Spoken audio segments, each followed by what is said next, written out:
Welcome to the Common Ground podcast, where stories connect, perspectives collide, and purpose is found in the middle. Every week, we sit down with unique and inspiring guests that come from all walks of life. People who challenge the status quo, overcome the odds, and live with intentionality. Whether you're driving to work, on your morning walk, or just looking for that spark to ignite your week, you're in the right place. Welcome to the Common Ground podcast with your hosts, John, Fletcher, and Sydney Nicole. Welcome to the Common Ground podcast. Yes, it is your boy. Philly is in the house. As always, ready to start another episode. And with me, she will increase your sales. She will increase your style. She will increase your wealth. But if you get her on your bad side, she will increase your morbidity rate. So you don't want that to happen. As always, I have the lovely, the gorgeous Sydney Nicole with me today. How you doing, Sydney? I'm better now. How's it going, Philly? It is going fantastic. It's like 90 degrees Good grief. today. Raining in Colorado. So a lot of people are not used to that here. But I don't know if I told you, but I really do believe that I'm really good at finance and budgeting and stuff like that. Do you? Even my bank has said that to me. No kidding. Yeah, they told me that my balance was outstanding. Okay. All right. I can dig it. You can dig it. All right, I got one more for you. Did you know why the banker changed careers? I don't. He lost interest. Oh, okay. All right. Those were good. I like those. Maybe it's just because I like money, but these were some of the better dad jokes. Please be sure to let us know which dad joke you vote on in the comments. Which one was better? I think I like the first. What about you, Andrew? Which of those jokes landed better for you? I loved the interest one, but of course, don't talk to me about a good time like morbidity. So that's a term that's reaching for the deep end there. Right. Yes. So today's guest is Andrew Quebbemann, a financial advisor with Zepeda. Did I say that right? Zepeda? Zepeda. They're Zepeda Financial Partners in California, who is on a mission to help people understand one simple but powerful truth. There is no shame in a dollar. Andrew's work goes far beyond numbers, investments, and financial planning. He is passionate about helping people explore the emotional and psychological relationship they have with money, believing that financial freedom begins with understanding themselves. His goal is to help individuals and families create more options, more flexibility, and ultimately more freedom in their lives. Driven by a belief that every person deserves the opportunity to build a life of choice rather than by limitation, Andrew combines financial expertise with a deep understanding of the mindset and behaviors that often shape our financial decisions. Through his work, he helps people move past fear, shame, and uncertainty to create a future aligned with their goals and values.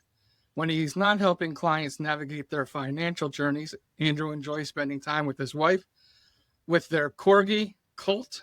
On weekends, you'll often find him at a local car show or on the ice teaching kids how to play hockey, a passion that reflects his commitment to mentorship, community, and helping others grow both on and off the rink. So please give a hearty welcome as we welcome Andrew Quebbemann to the Common Ground podcast. Welcome, Andrew. Well, thank you, Philly. Thank you, Sydney, for inviting me on. And I just want to take a moment quick before we begin to thank the audience for being with us here today. You can be anywhere in the world right now, and you've taken that first step, and that's a big deal. And I just want to acknowledge that you did it, you showed up. And of course, I'm going to offer a chance to continue this conversation if what we talk about today resonates with you. But again, just a big shout out to the audience for joining us today. Yeah, absolutely. I love that. And, this is such an important topic that I think that so many people in society tend to avoid. So I'm really excited for this one because I am not a financial advisor, but people come to me for financial advice all the time. And so I'm excited to learn and from you today. That's the exciting part for me. I grew up with a family that has a lot of financial, I mean, they're well off financially, but it was still such a taboo thing, which I've always found so ironic. So what originally drew you to finance? Uh, well, I think, like you, I grew up in an entrepreneurial household, and, you know, same. There's, nothing for want as kids. Nothing certainly to be disappointed with or anything. Like, we got to play hockey every winter. We went, we had a lake house up north. So definitely a very privileged, and I'm appreciative very much of my childhood.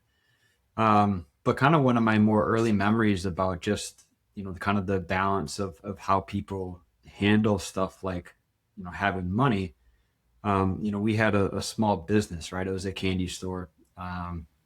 They'd like made, gourmet caramel apples, right?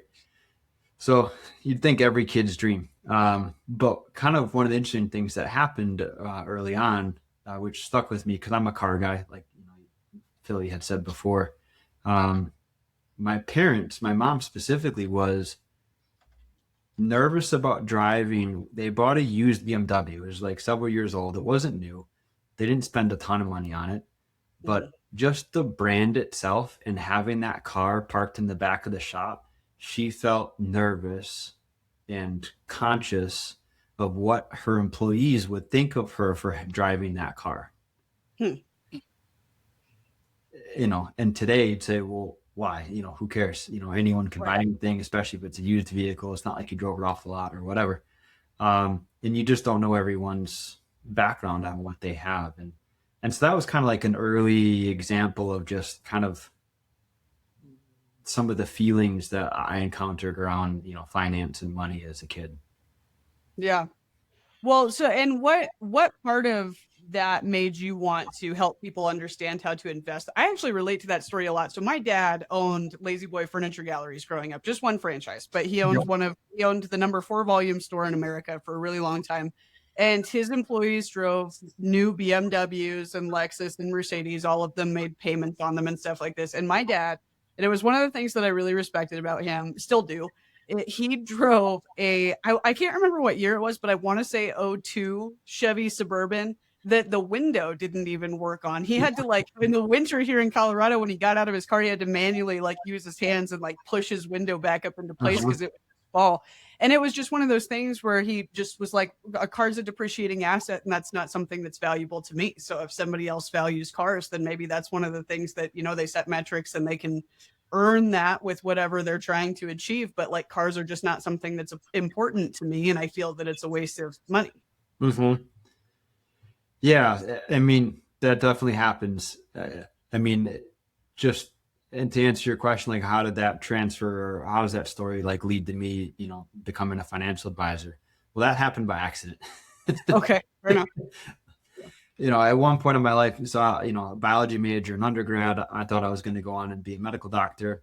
Like, many who play sports, I had encountered an orthopedic surgeon as a teenager, unfortunately, and had a surgery done. And that kind of sparked an interest. But lo and behold, the way that life works is, I think why I wanted to be a doctor was I wanted to help people really get the most out of themselves. And, who better does that than physicians, where they fix people up and get them back to their lives, right? It's an awesome mission. But really, there were other parts about being a physician that really just weren't for me. And I figured that out after undergraduate.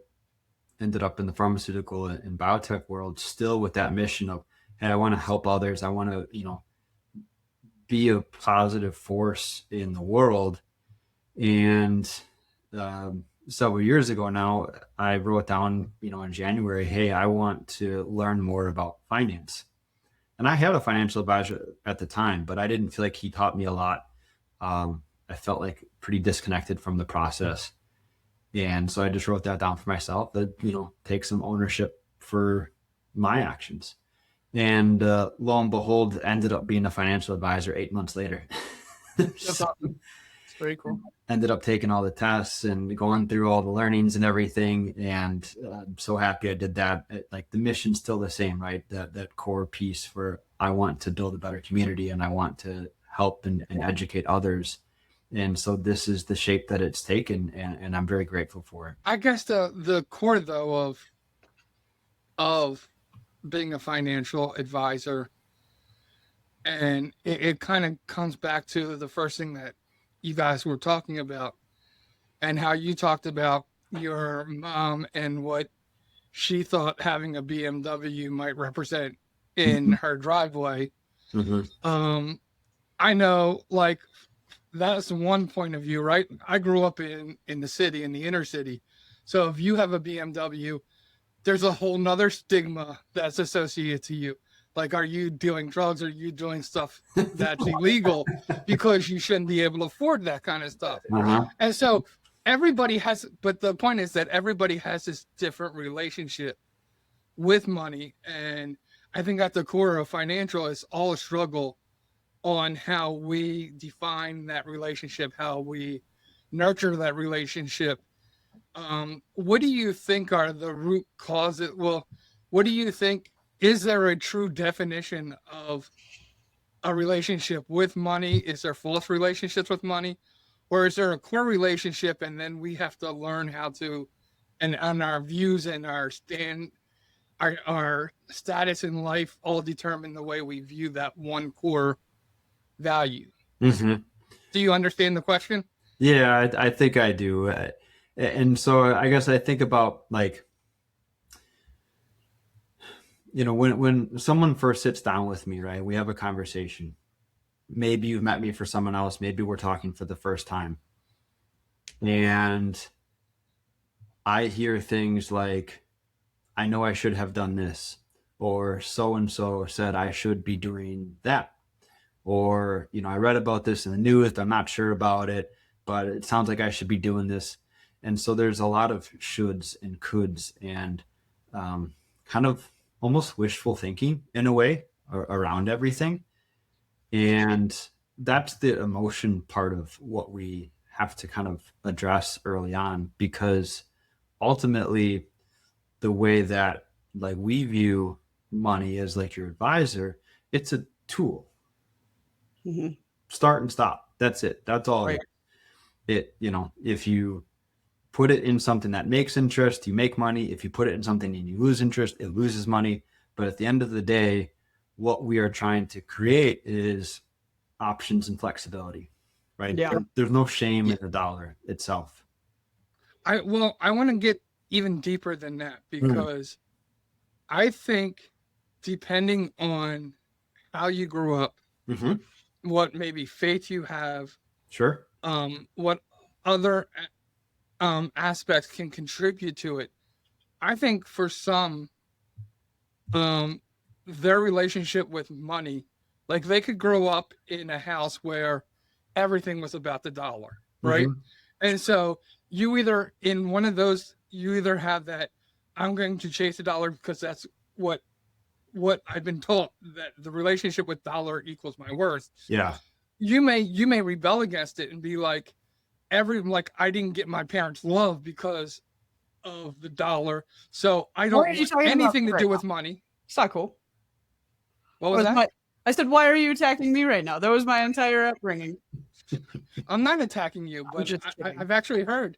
No, like, it's a real thing. And I actually heard a guy speak one time, and he said that, you know, money defined everything. So he wanted nothing to do with money. Like, he thought money was the root of why he couldn't have money, was the cause of why he couldn't have sneakers. Money was a reason why he couldn't do this, he couldn't do that. Like, money was always the excuse. So he developed this anti-money, like, I don't care about money, I don't want anything to do with money. Yeah. So, and then faith, you know, some faiths say the root of all evil is money. So, like, again, I'm afraid to deal with it. I know the Bible does both sides, right? The Bible says the root of all evil, money is the root of all evil, but then it also says to be good stewards of your money, to prosper, you know, and to do things right. Right. So That's what I'm talking about when I talk about actually your relationship with money. Sure. I think that before you even talk numbers and stuff, you got to feel like, is that what's that core meaning of money in their life? Yeah. Because if they hate money, you can talk to them about all the numbers you want in the world, about how rich you can make them, Mm-hmm. and it means nothing, right? Right. So here's for those situations, right? Because that definitely comes up, and that is like I grew up Catholic, right? And in the Catholic Church, you pass collection baskets down the pew, and you kind of like peek but don't peek to see what your neighbor is doing, right? It's a really weird part of the mass. But like I had a client come in, and she kind of had that relationship with money where she's like, I know I need to do something, but I don't care about this to the point that I need my bank account to grow, right? That like her ultimate number wasn't that important to her. And so we started talking about like, what does she want her retirement to look like? What does she want her home to look like? What does that ideal picture look like? And to everyone, that doesn't mean that it's bigger and better and that's the next best thing. But for her, it was a comfortable retirement, living in the house that they were already in. And she just wanted to get to a point where if something happened at work or something happened to her husband's salary, that they could still take care of themselves. That was what was important. It wasn't the money itself. It was the ability to be on her own terms. And so that's the direction that we went. I mean, obviously, when we put together the plan, there are numbers involved.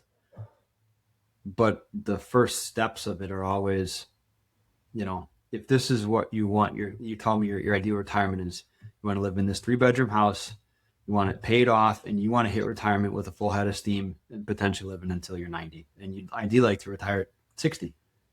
Yeah. That's 30 years that we got to come up with. And that takes math.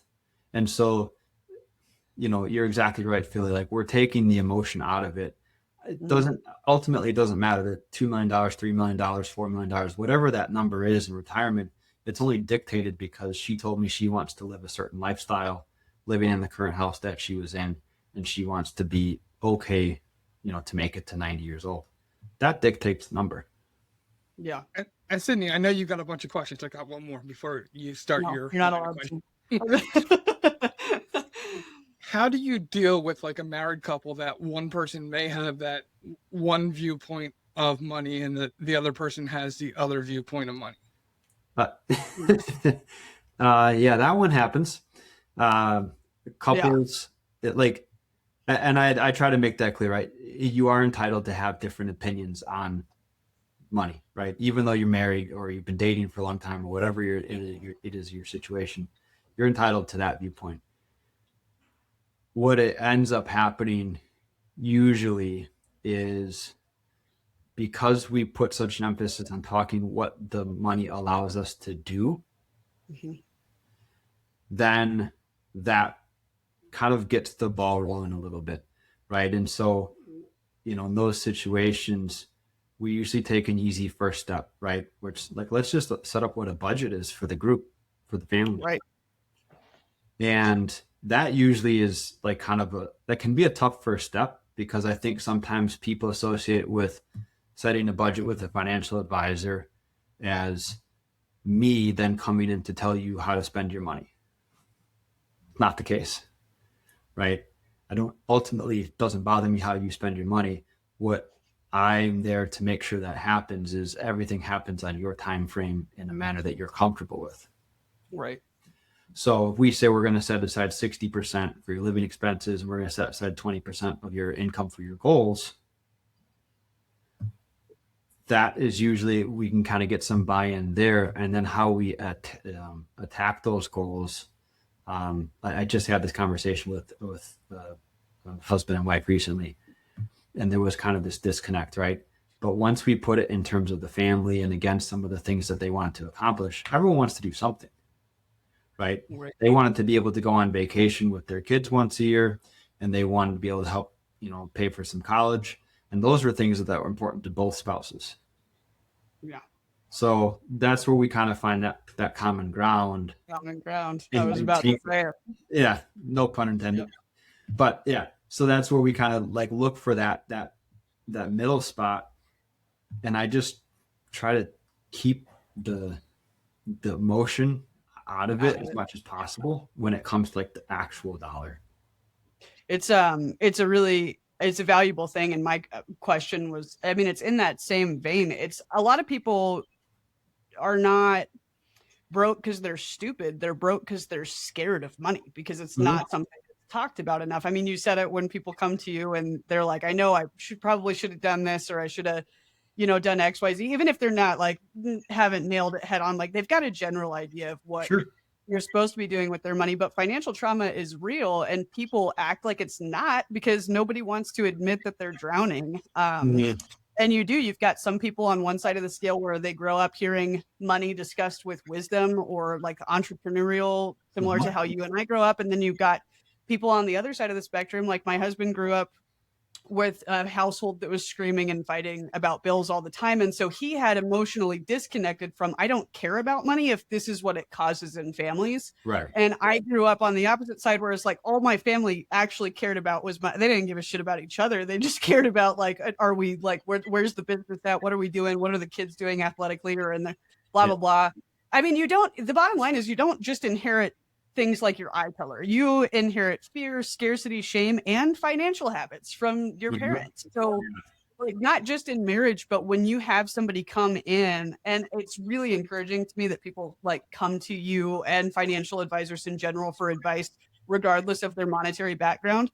But when you take out the emotion from it, if you have somebody that's on the total end of the spectrum, how do you just get them to a baseline? Like, what does that education look like of just baseline of what, regardless of what your experience with money is, this is what you need to understand in order to have success with any financial advisor? Yeah. And for that conversation,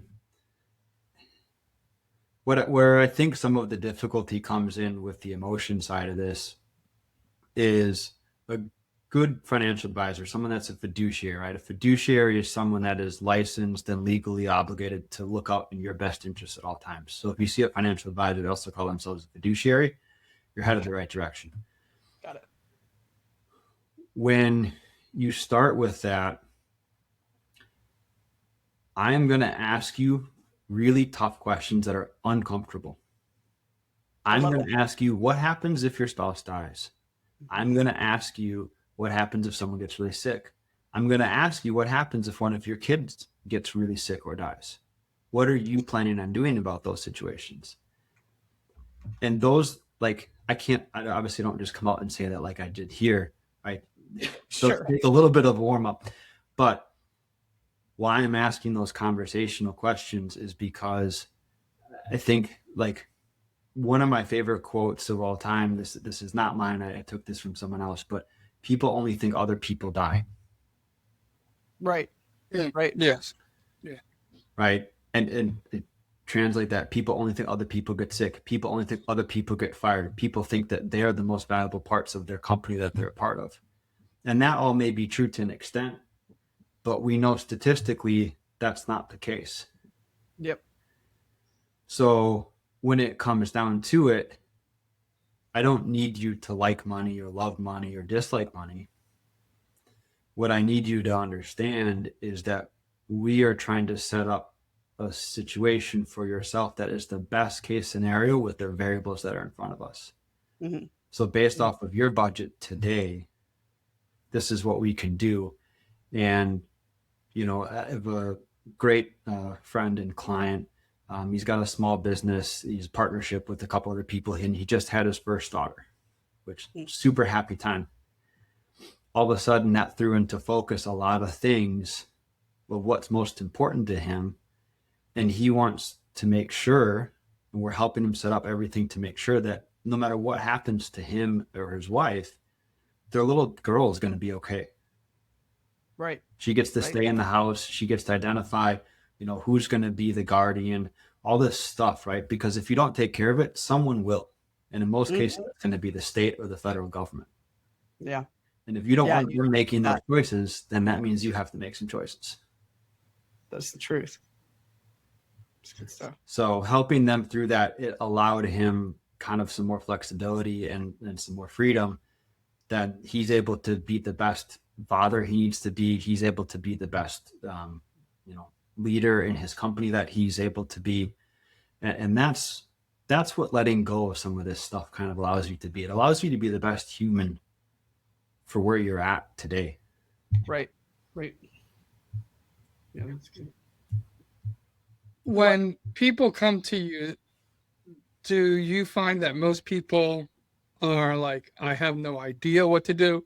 Or do you feel like most people have a plan already and they're like, I just need it fine tuned. I need it, what kind of, like, for me, I'd be like, something that may scare people away is like, I don't have an idea of what I'm going to do, Yeah. So I'm not ready for a financial planner because, first of all, if you sat there and you asked me, what if my spouse died? I'd be like, I'll figure it out. That's my answer. Yeah. Usually my answer for everything. I'll figure it out, Yeah. I don't know. Are people scared to come to you unless they feel like they have, it all together already, or There is or the opposite. Like, what if Yeah. the opposite of ambition isn't laziness? What if it's hopelessness? I do see that, right? Where someone comes to me and they say, oh, this is really cool, but I'm going to talk to you when, right? Yeah. When I make this much money, or when I get this household, or when I whatever, right? I guess I'll circle back to the quote I already said, people only think other people die. Yeah. So if today is a great day, then today is the day that I would recommend handling some of this stuff. And, for when people that they think that they have a plan or they don't have a plan or they're embarrassed about it, like, part of that's on the onus of the financial professional. Like, if you're talking to someone and they're making you feel bad about the situation that you're presenting to them, maybe that's not the right person for you. Right. I mean, like, there shouldn't be shame or guilt coming from the person that you're going to for help in the first place. Yeah. And, I guess kind of some of the things that people, this happened to my wife actually very recently, right? Of like, she thought she had done the right thing. She thought that everything was okay. So she works for a small startup company, and she has a 401k available to them that she takes advantage of, right? 3% of her salary, she gets 3% match, right? Great. Nothing, no problem there. I take a look at the statement, and surprise, surprise, the 401k was set up as if she was going to be retiring within the next 3 years. She's in her early 30s. I can definitely say she is not planning on retiring in the next 3 years. She's probably got closer to 30 or 35 years left. So that small change, right? It wasn't like a huge impact today. That's an enormous impact over 30 years. Yeah. An absolutely enormous. I cannot overstate enough how enormous of an impact that would have been if she worked there for the next 30 years. Again, not likely, but the program was set for her in a way that was not ultimately in her best interest. Mm-hmm. And it is not your company's job to do that, right? If your employer, they're obligated to set up a retirement plan. They're obligated to, make a fair offering. The rest of it, they're there to help, but they're not there legally. That's it. They've met their obligation as long as it's offered and it's fair. Yeah. So that's the kind of thing, I think, where people think that they, if you're not used to looking at some of this, getting that outside look can clear up some really simple, but ultimately, some very impactful paths for you. I feel like apathy too is just, it ends up kind of being a coping mechanism because, you see the people that, or at least I do, even in consulting, like, cause I'm not a financial advisor, but when I go into like businesses and do consulting and we're looking at the books and I've got questions and they're like, oh, I don't really care about that or something like that. And I think that it's more that they're trying to protect themselves from embarrassment or failure or criticism Mhm. in those types of positions specifically. I mean, do you feel that apathy is a common coping mechanism when it comes to things like financial? Yeah, I'm not sure if I'd call it apathy. I think it's tough because some of the reputation of the financial industry has been earned, right? Yeah. Where people have been taken advantage of. There are scams that go out to our, retirement age population that are not great. And I have a family member who investigates things like that on a daily basis. So, like, I get it. Like that, there's some pretty raw stuff that happens to people, and they get a very bad shake. Sure. With that being said, I do feel like because there is so much information, you can Google anything. With AI out there now, you can do that kind of searching and kind of come up with some different ideas. And it makes you feel like you're okay. All I'll say with regards to kind of like looking around the internet and going to various sources like that is it might be okay for you, but I would say trust but verify.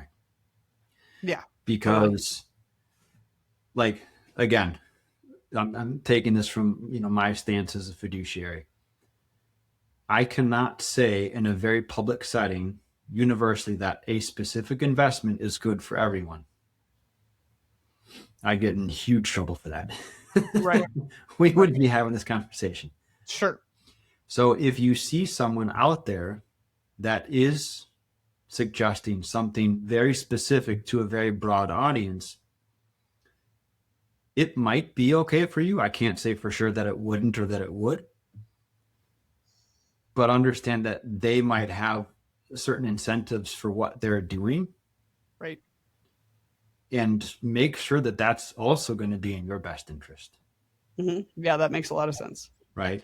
Yeah, you see that clickbait on the internet all the time of people saying invest in this stock or this cryptocurrency or something, and it's this very broad overview, and there's no education that goes into it. It can be sponsored, it can be endorsed by other things. So yeah, thank you for saying that. Clip that.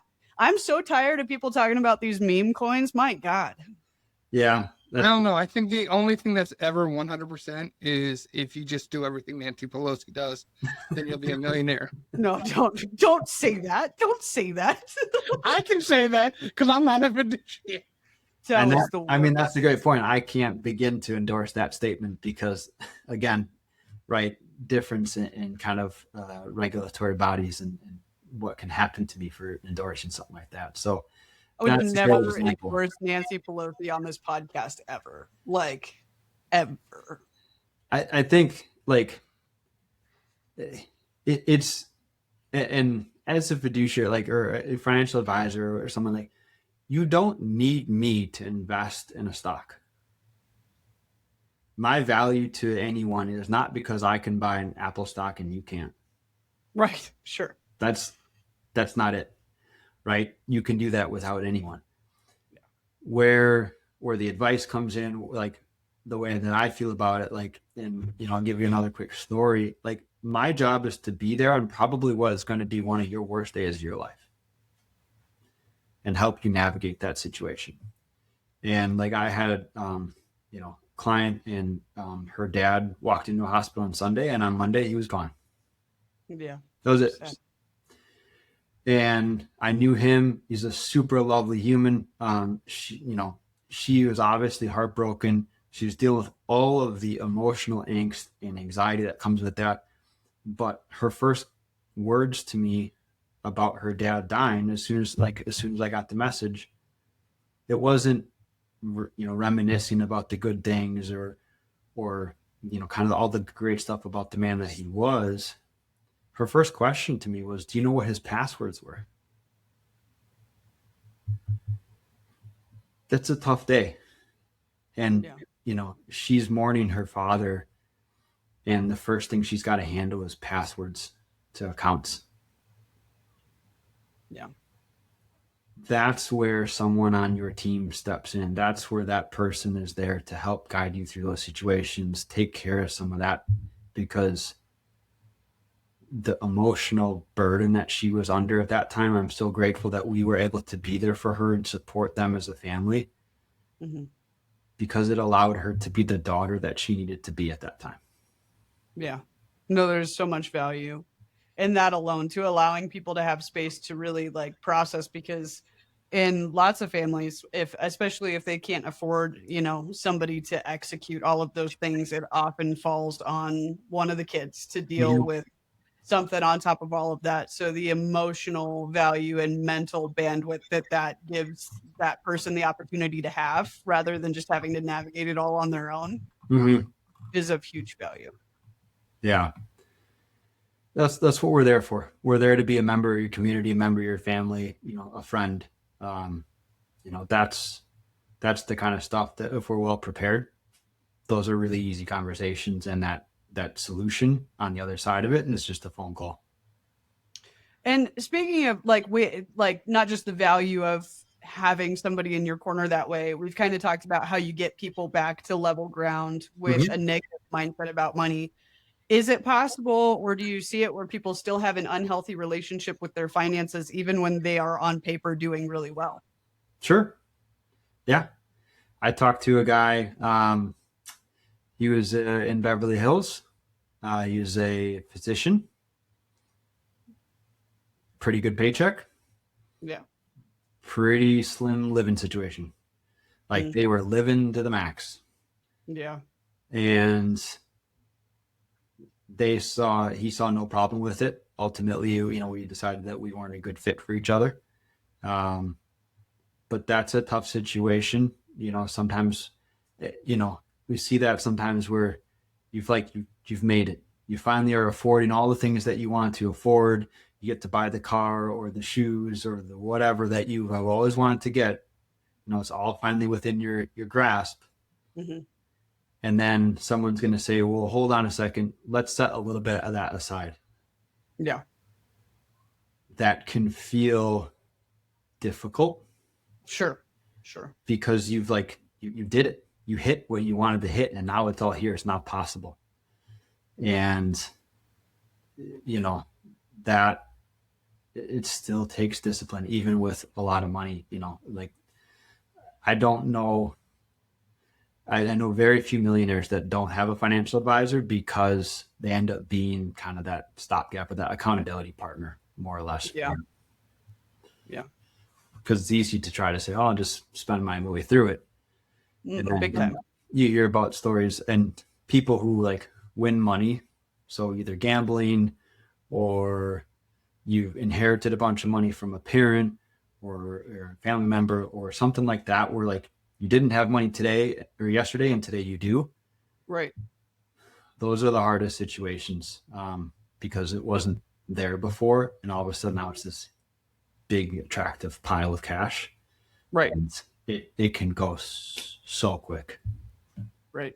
I actually had a friend that came into an amount of money for, he had a family member that passed away, unfortunately. And the first thing he did was come to me and say, I need you to keep this. I cannot. And I was like, I cannot do that. I was like, I am not your guy. I was like, I can point you to a guy, but I am not the guy. But I really appreciate when people recognize that, though, because it is one thing when you go from one type of way of living and you encounter that, it's so easy for it to just get blown away. What about, though, not just the reckless spending component of it, but the people who are afraid of having finances? For example, John referenced the scripture, money is the root of all evil. Sure. I'll even use myself. And so these are two spinoff examples. So I just recently lost one of my biggest clients.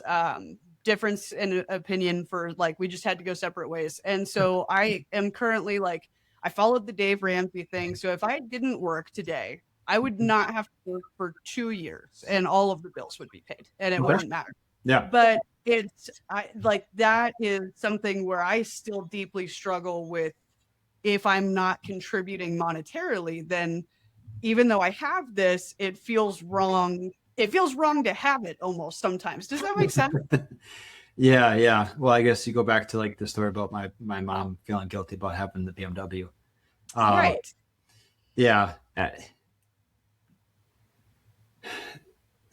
It's kind of, it's one of those where it's like, let's be real, it's a good problem to have. Sure. And I think it's just kind of about setting some context to it.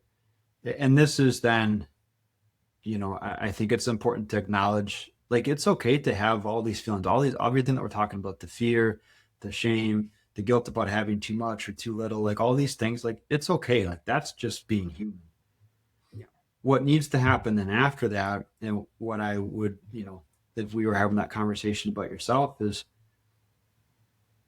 let's acknowledge that this is where we're at today. Now let's run some math. Yeah. And let's just see where these numbers pan out. Sure. Because it obviously, like, we feel like, I'm a business owner, right? Started my own thing. I clients that are business owners. The first couple of years are tough because you're not making much money. You're going through the struggle of it. You feel like your worth is tied to your income. And it's like, if it's not there, then what are we doing? Mm-hmm.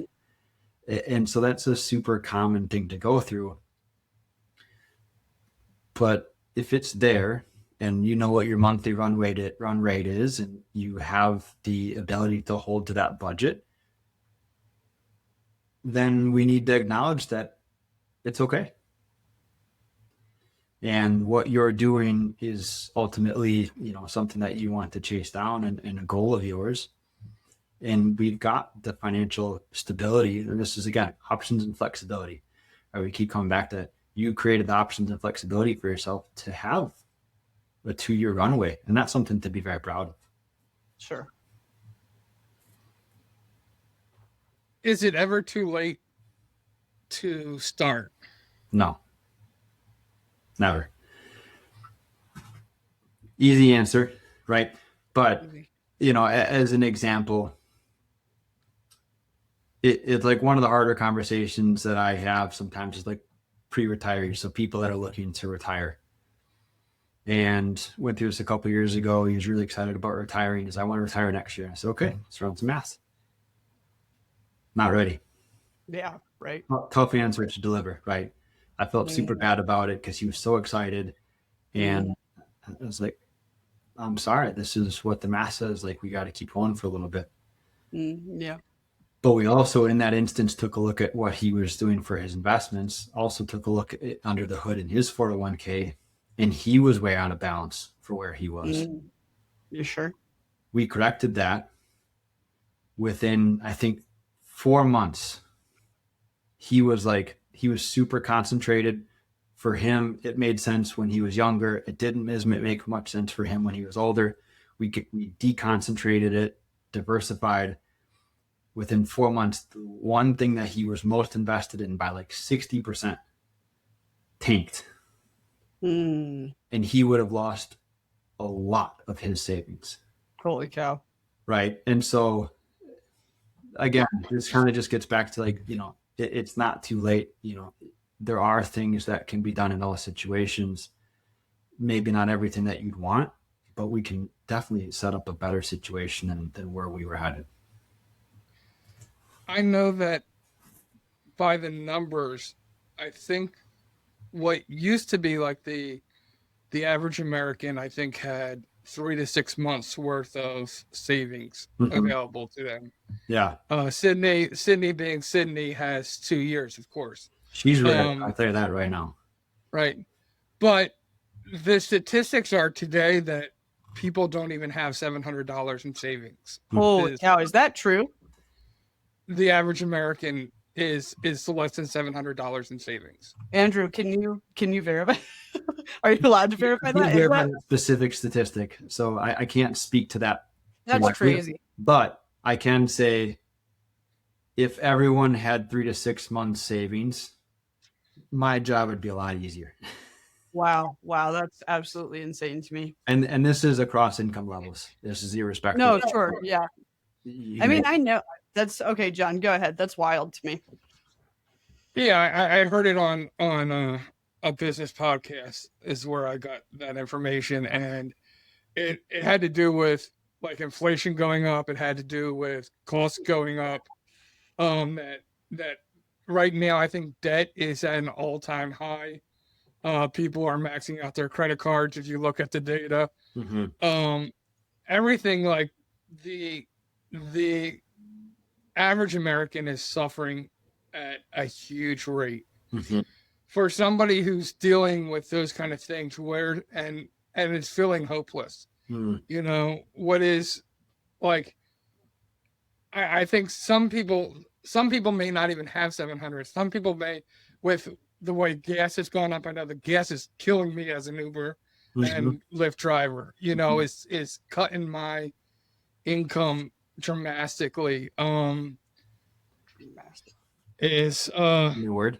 you know, some people are under right now, and you Mm-hmm. know, you talk about financial planning. You talk about I can't even make my ends meet because you know, milk has gone up, eggs have gone up, beef has gone up, Me and gas Andrew has gone up. understand. We have BMWs. Our car takes 91. Okay, like if you think it's bad, like it's bad. Yeah, I don't. Yeah, I don't have the typical California car. I'll say that much. And California, and I know for like even when the economy was okay, when I was out in California, I wanted to shoot myself in the foot. yeah, and I know for myself, like I do a lot of self cutting, or like, okay, I've cut out things that I don't need, and a lot of times where I've struggled, it's like people go to me, well, you got to look at your budget. I'm like, dude, I've already cut out a lot of extra stuff that I do, like when what do you say to just the average American out there who's listening and saying, you know, I'm struggling. I think the middle class is in probably the worst position it's probably ever. I think there's another statistic out there that this is the first generation that is worse off than their parents are. Yeah. I do want to acknowledge, like, if you're listening, you resonate with John's story there, like, that's real. That is happening. What I will say to kind of give people some hope and something to maybe latch on to, start small. Like, maybe you're ready for a financial advisor, maybe you're not. You won't know until you actually talk with one. Sure. But what I can say, if you're feeling like you are, where you've ran the budget, you've got the spreadsheet going, you're like, this is barely working as it is today. Take $1 or 10 or 50 or whatever it is that you feel comfortable that you can set aside and put it in something else. Set it in a different savings account, set it in a different checking account, set it in a different something. Yeah. That is reasonably, like, keep in mind your risk tolerances, right? The more gains you chase, the more you have likely of losing it. So in the early stages, I'd be good to yourself. Sure. But create that habit. I think that's the key takeaway here, because like a 401k is wonderful and everyone sets aside a 401k because it's easy and whatever. But that cash isn't accessible to everyone. Right. When it goes in there, it shouldn't come out until you're ready to retire. Yeah, no, that penalty is just not worth it. So that means we need something else in our world. And again, it does not have to be complicated.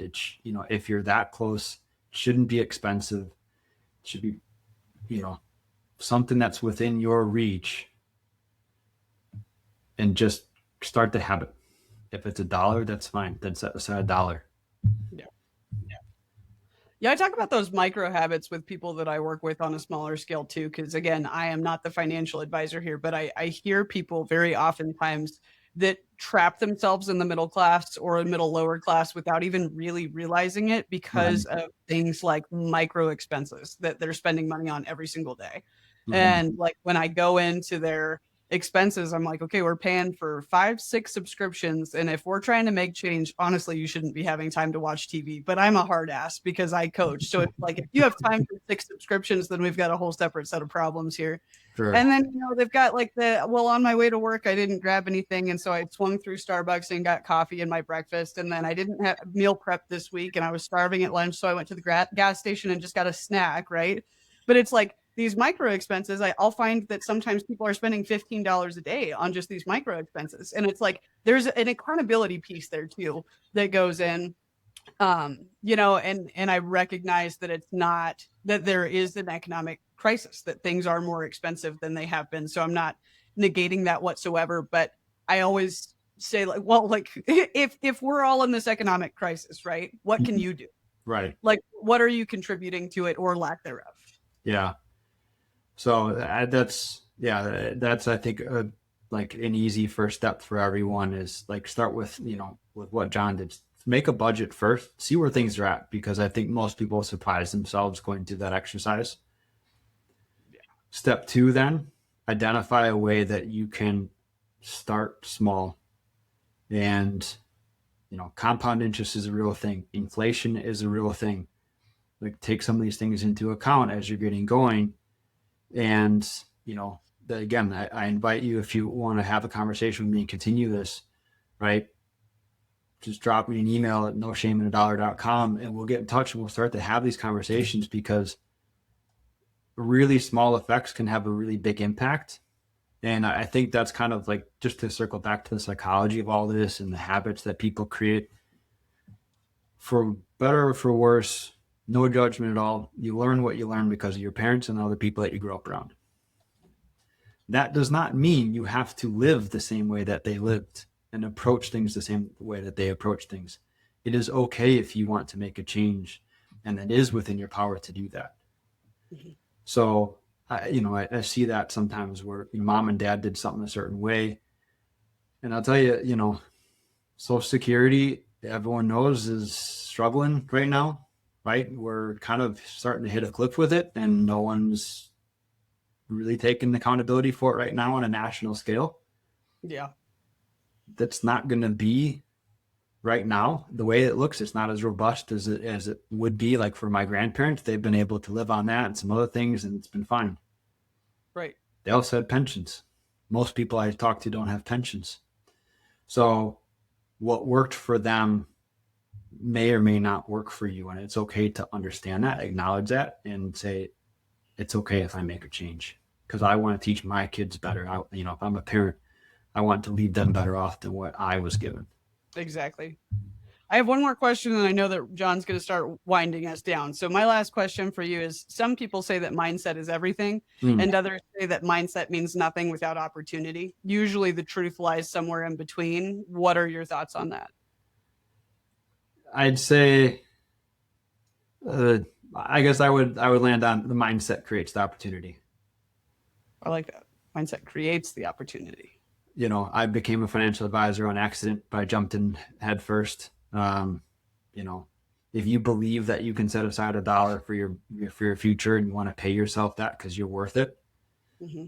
That's going to create opportunity for you down the road. So I guess it's comes back to compound interest. Yeah, sure. So before I ask the final question, I want to ask this one question. Since AI is becoming very prevalent. Sure. Oh boy. I'm sure some people are going to go, well, all I need to do is type in my budget in AI and it can do everything a financial advisor would do. What would be your response to that?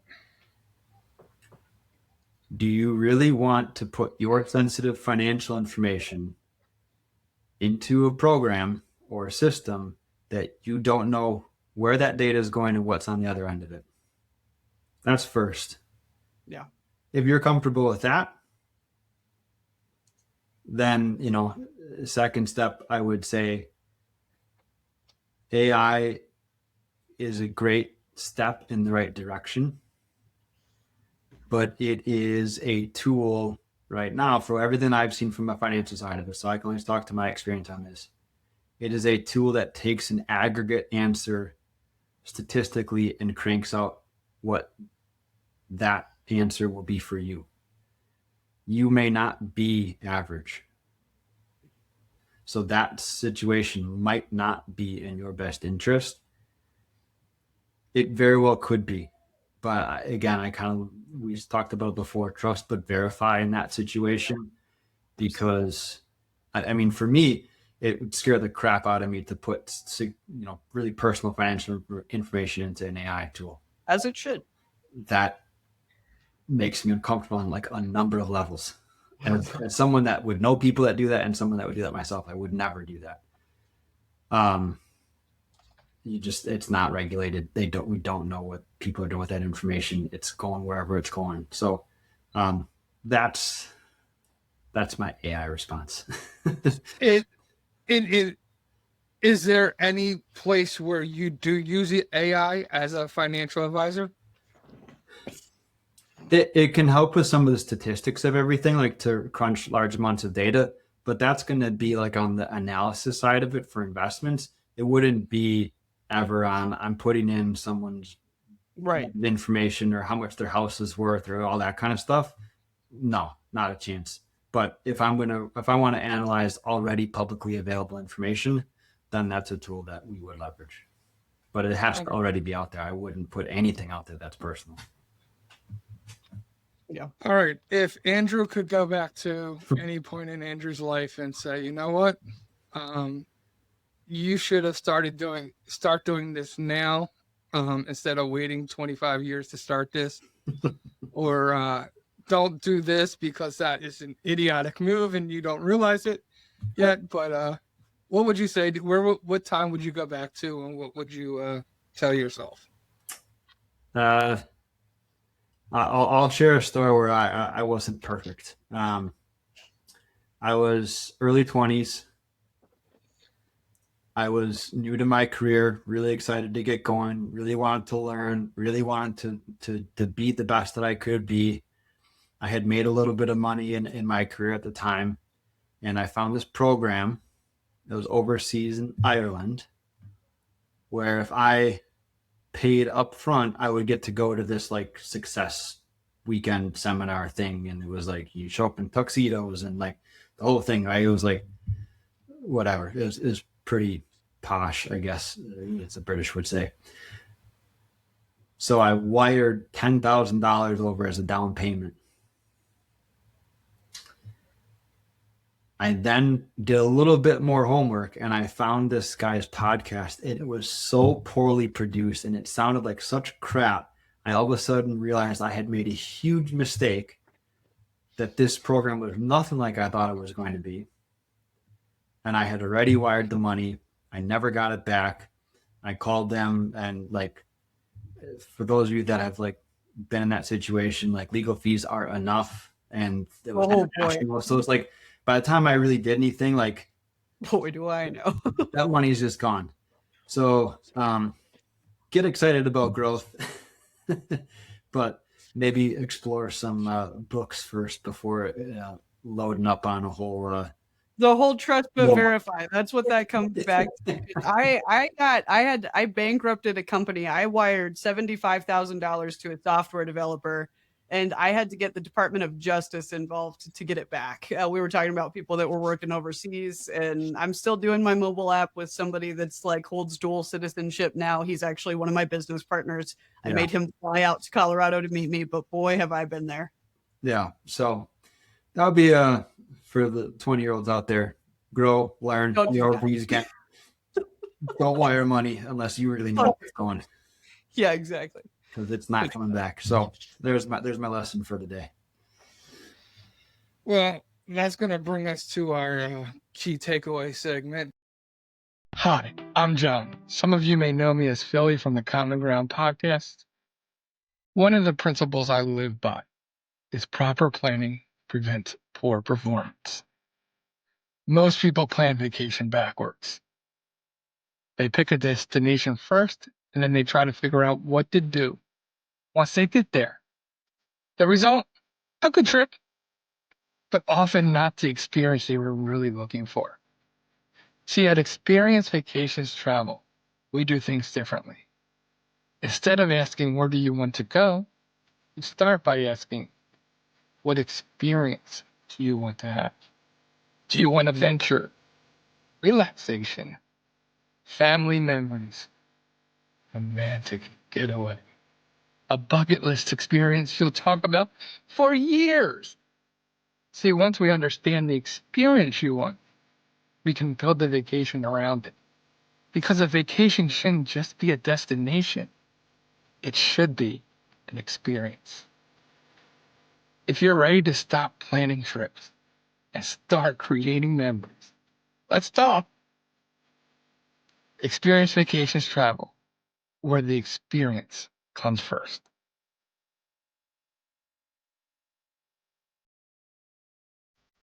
Key takeaways.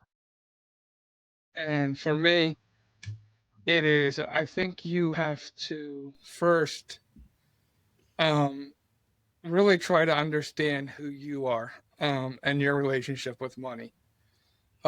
Figure out, you know, what what what that relationship is. Are you scared? Is it? Are you relating it to trauma? Because if it is related to trauma, before or as you're working with your finances, you might also need to work with that trauma because that isn't going to go away without working on that. But once you start to figure out what your relationship is, make a plan, budget, and get advice, get that second opinion. You know, if a doctor gives you a bad diagnosis, what do people always do? They always go and get a second opinion, right? But when you look at your banking statement and you get a bad diagnosis, because as my dad joke said, your balance is outstanding, right? We don't go and get a second opinion. So maybe we need to treat our money like we treat our bodies or treat our diagnosis as a sick person and say, okay, I need to get a second opinion. I need to go speak to a specialist who may uh, who may have more detail and and trust and verify. You know, trust but verify. Verify. Do your research because there are a lot of people who will scam you, who will take advantage of people who are in bad situations. Um, and that, like the buy now, pay later, you know, get rid of them. Don't, that's like the worst thing you can do. That's like buying a cheeseburger and putting it on a credit card. You know, you think you're buying a McValue burger, but by the time you finish paying interest, you just bought a Chris Steak steakhouse, but you only got a McDonald's burger in return for it. So be wise with your money. That's Oh, my key takeaway. I learned I learned that most people's financial plan is like aggressive optimism and avoiding their bank account. It's like, and I really deal with that all the time, but we got to do better. You know, I have three key takeaways and they're all relatively short, but one, don't believe what you see on the internet.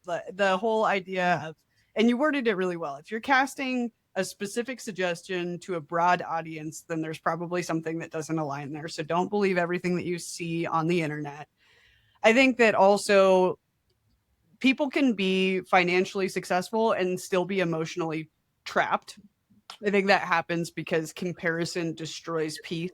And I know that I have been there because I just personally compare myself to my dad. Well, my dad is 28 years older than me. My dad had me when he was 28, and I'm constantly measuring myself to somebody that's like twice my age in life experience. So whoever it is, your neighbor, your sibling, your parents, like don't allow comparison to destroy your peace. Have the ability to be in the present with where you are. Don't allow that to take away. And the third key takeaway for me is that fear is expensive. There's a cost behind not doing anything. And so don't allow fear or your lack of education to prevent you to reaching out to somebody like Andrew that has your financial well-being at the core of their business and operating procedures so that you can get further than where you are today. So that's my key takeaway. What about you, Andrew? If you had one gold nugget of wisdom or one thing that our audience could walk away with, what would you want them to know? Well, thank you, John and Sydney, for having me on again. This has been a wonderful conversation. Thank you again to everyone out there listening. You're here, you took the first step, and you should be proud of that. If anything resonated with you today, this is your sign to continue that conversation. And I think that's the nugget I'd like to leave everyone with is there is not going to be, the answer today that's maybe going to be the answer to tomorrow. But you can continue that conversation today. And again, invite you to reach out to me on noshameinaDollar.com. It's the easiest way to get in touch with me because I believe in my core that freedom and flexibility is just over the horizon for everyone. If you're listening, that includes you. And, I just want the best for everyone out there. So, appreciate the invitation to come on again. Absolutely. Awesome. And thank you, guys. We want to hear from what your key takeaway is. Let us know what you felt about today's episode, what stuck out to you, what resonated with you. And as you are commenting, like we always say, make sure you hit that follow, subscribe, and button and like button and share it. Especially this episode. Make sure you share this episode.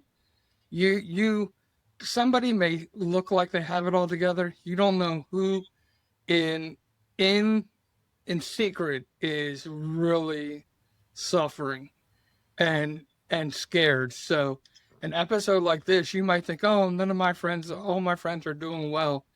And, somebody's looking for that hope. And so share this episode. We're getting close to 1,000 subscribers. So please subscribe. It's going to be no time before we hit 1,000. It'll happen maybe in this month of May. It might. Maybe in June. I think it's going to hit in May. Our original goal was the end of this year. So you got it. I'm so proud of everybody that we're hitting it in May. So thanks, everybody. Thank you. We appreciate you. This is the kind of content we really want to put out. And so your subscription, your like, your follow, your sharing, your commenting all matters to help us produce episodes like this. So if you enjoyed this episode, make sure you're doing this stuff to help keep episodes like this coming along. And that's going to bring us to our final five. The final five. First question for you, Andrew, is who is your hero and why? My hero is one probably some people recognize, Michael Jordan, and not because he won the most or anything like that, but because of the work ethic that he brought every day and helped his team get better. Not always maybe in the way that they wanted, but I always appreciated and respected that about him was, despite the talent, he still worked enormously hard and pushed others around him to be also excellent. I love that. Question number 2 for you is going to be Dave Ramsey or Robert, what is his name? Rich Dad, Poor Dad. I don't know how to pronounce his last name. I'm not going to butcher it. Kiyosaki. Is that what it is? Yeah, that guy. Probably Rich Dad, Poor Dad in this case. I love that. That's great. Okay. Yeah. That surprises me just a little bit, but I love that. I wish we could have a whole podcast on that. Yeah. The other gentleman you mentioned, him and I have some differences depending on how math works. So. Name either book, song, verse, quote, saying, I don't know, anything that has either really meant the world to you, has been a life motto of yours, that has really changed your perception about life. What is one of those things that just stood out to you? Well, you can probably guess it because I already said it today, but people only think other people die. It sounds morbid, but the more you say it, the more you let that sink in. It's actually a pretty liberating thought to me, and it really changed a lot for me. I didn't think we'd use the word morbid once in an episode, and we've used it multiple times. This That was a lot for a money. Just saying. We talked about it quite a bit. It's like keyword search. That's not a good thing. Oh. Question number 4 for you, and your final 5 is going to be: what is one thing that you've noticed that people do in their daily life, like self-care routine, that translates to them having a healthy financial life as well? Like how they say, for example, brush your teeth, make your bed, whatever, that kind of thing. I think it is that little stuff. But I think maybe the one that translates the best is maybe just if you're the type of person that make sure they get exercise every day, a little bit, even if it's a walk around the block. That one I think translates pretty well because, everyone needs to eat. That one kind of like takes care of itself sometimes. But to actually put on shoes and to go outside, that one takes a small extra amount of effort. So walking to the refrigerator doesn't count. Not unless you live in Jeff Bezos' house. Yeah, there you go. And the final question is, if you could have a cup of coffee and a conversation with anybody, either living or dead, who would it be and why? Ooh.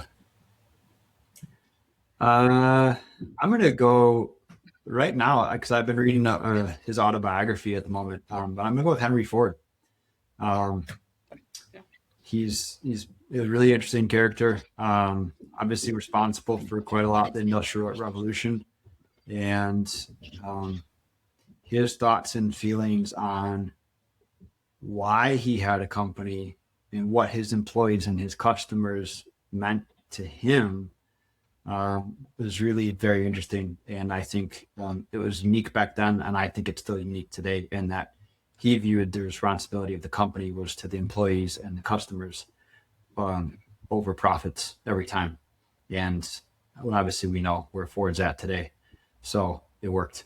But I think that'd be a really interesting conversation. It would be an interesting conversation. I like that. I don't think we've had that answer before either. So I like ones that we haven't heard before. All right, Andrew, I know that you gave your email, but one more time, if our audience wants to connect with you, hear more about your story, or just follow you, where can they go? How can they reach out to you? I am fortunate to have a super unique last name. So if you manage to be able to spell Quebbemann, easy to find on LinkedIn. I'm sure it'll be in the show notes. But then also noshameinadollar.com is the easiest way to get in touch with me. It's not anything special. It's just, a way to share emails and for us to continue the conversation.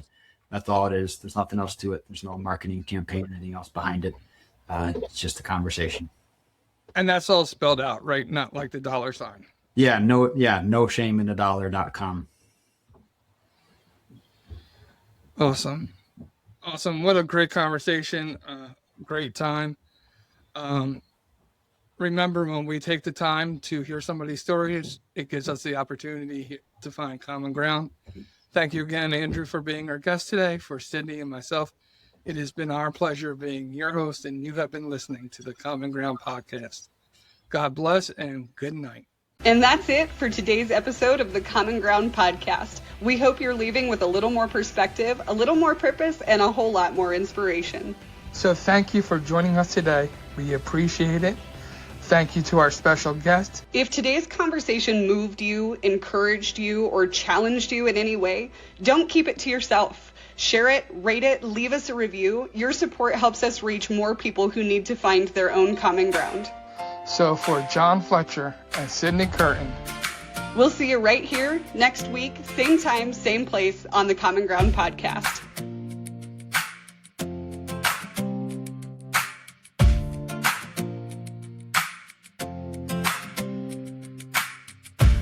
Please take a moment to listen to this disclosure from the Common Ground podcast. The Common Ground podcast is dedicated to exploring commonality among individuals with diverse perspectives. Our guests may present unique worldviews related to health, psychology, and overall well-being. Please note that the Common Ground podcast does not directly promote or endorse any specific ideas, concepts, or actions discussed during our episodes.